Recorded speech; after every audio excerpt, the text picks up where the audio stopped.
هر څه به په خپله برابري واخلي هر څه به په خپله برابري واخلي سا چې کله دلته زندګي واخلي ننګ په خپله ژبه چې څوک نه کوي ځان ته د جنو میخه کې واخلي ننګ په خپله ژبه چې څوک نه کوي ځان ته د جنو میخه کې واخلي داسې ازادي خو زموږ نه لګي خوی پکې د پیغلو چې زلمي واخلي داسې ازادي خو زموږ نه لګي خوی پکې د پیغلو چې زلمي واخلي ډېرو ګرانو ملګرو خپرونه د پښتو ادبي ملاقاتونه کوربه زه اکرام الله امید او ملګري راسره ناست دي تاسو یې نه ډېر ښه به یې پېژنئ ډېر خواږه ملګري دي موږ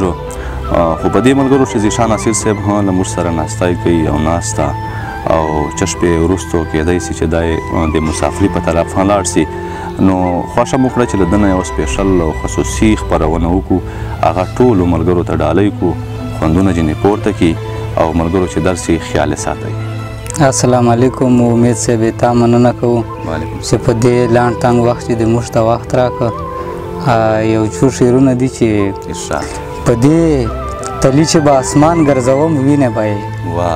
په دې تلی چې به اسمان ګرځوم وینې به یې زه به تر ګوتې نه جانان ګرځوم وینې به یې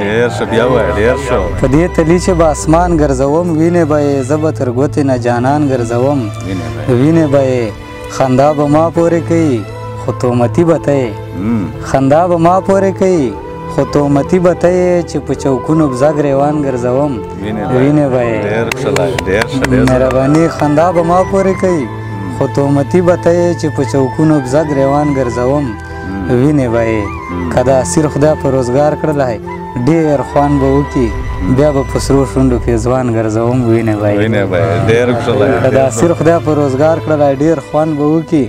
بیا به په سرو شونډو کې ځوان ګرځوم وینې به یې یو غزل ده چې غم دې داسې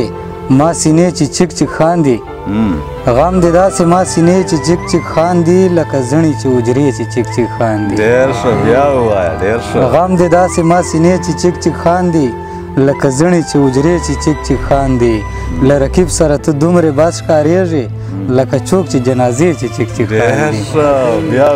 له رقیب سره ته دومرې بس ښکارېږي لکه چوک چې جنازې چې چک چک خاندي بیا اسکلي د شراب په لاپو لاپو بیا ساقي په میخانې چې چک چک خاندي بیا اسکلي د شراب په لاپو لاپو بیا ساقي په میخانې چې چک چک خاندي په کتاب کې جوړ د ورو ذکر راغی چې مولوي صاحب مسلې چې چک چک خاندي په کتاب کې جوړ د ورو ذکر راغی چې مولوي صاحب مسلې چې چک چک خاندي چې دا ته په بام ولاړه یې او خاندي که طوطي د په پنجرې چې چک چک خاندي چې دا ته په بام ولاړه یې او خاندي که طوطي د په پنجرې چې چک چک خاندي دا مطلب وي چې ته له کوره راوځې